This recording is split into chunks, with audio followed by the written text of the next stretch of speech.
دوسرا اس کے اندر سبب یہ ہوتا ہے کہ فحاشی، بدکاری اس کا عام ہو جانا، سود کا عام ہو جانا، شراب کا عام ہو جانا، اس کو ہم جامع الفاظ کے اندر کہیں تو گناہوں کی کثرت جو ہے آفات و بلیات کے آنے کا سبب ہوتی ہے۔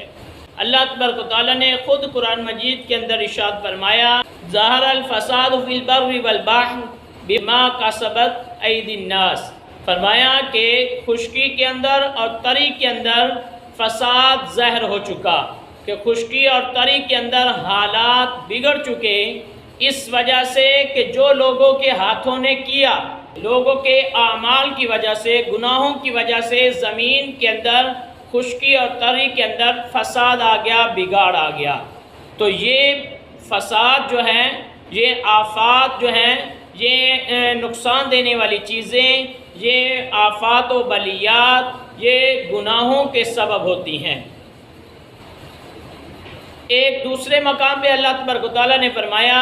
وَمَا أَصَابَكُم مِّن مُّصِيبَةٍ فَبِمَا كَسَبَتْ أَيْدِيكُمْ وَيَعْفُو عَن كَثِيرٍ۔ اللہ تبارک و تعالیٰ نے فرمایا، وَمَا أَصَابَكُم مِّن مُّصِيبَةٍ، جو تمہیں کوئی مصیبت پہنچتی ہے، جو تمہیں کوئی تکلیف پہنچتی ہے، فَبِمَا كَسَبَتْ أَيْدِيكُمْ، وہ تمہارے اپنے ہاتھوں کے کیے ہوئے کی وجہ سے ہے۔ جو تمہارے ہاتھوں نے کیا، جو تم نے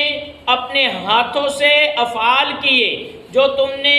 اعمال کیے، ان اعمال کے سبب ہوتا ہے۔ اور آگے کے الفاظ بڑے غور کرنے کے ہیں۔ اللہ تبارک و تعالیٰ نے فرمایا کہ وَيَعْفُو عَن كَثِيرٍ، اللہ تبارک و تعالیٰ بہت سارے ایسے معاملات معاف فرما دیتا ہے کہ بہت زیادہ سے تو کثیر سے تو اللہ تعالیٰ درگزر فرماتا ہے۔ تو یہ جو مصیبت تمہیں پہنچتی ہے، یہ تمہارے بہت کم ہوتے ہیں جن گناہوں کی وجہ سے مصیبت پہنچتی ہے۔ تو گویا کہ یہ ہمارے گناہوں کی وجہ سے ہے، اور ساتھ ساتھ یہ بھی واضح رہے کہ ہمارے اکثر گناہ تو اللہ تبارک و تعالیٰ درگزر فرما دیتا ہے، ان کا عذاب دنیا کے اندر نازل نہیں فرماتا۔ تو اب اس کے اندر یہ سوال پیدا ہوتا ہے کہ یہ گناہوں کی وجہ سے ہے، تو بہت سارے نیکوکار بھی موجود ہوتے ہیں، اور یہ آفات و بلیات، یہ آزمائشیں، یہ صرف آج نہیں، پہلے وقتوں میں اللہ تبارک و تعالیٰ کے نبی موجود تھے، انہیں بھی اللہ تبارک و تعالیٰ نے آزمائش بھیجی، ان پر بھی آزمائش آئی۔ تو پھر اس کا مطلب کیا ہوا کہ معاذ اللہ وہ بھی گناہ گار تھے؟ وہ تو معصوم عن الخطا ہیں، انبیاء معصوم عن الخطا ہوتے ہیں، تو ان کے اوپر آزمائش کا آنا، تو اس سے یہ واضح ہوا کہ یہ محض گناہوں کی وجہ سے نہیں۔ تو ہاں بالکل درست ہے کہ یہ آفات و بلیات جو آتی ہیں تو ایک سبب ان کا گناہ ہے، اس کے علاوہ اللہ تبارک و تعالیٰ کی طرف سے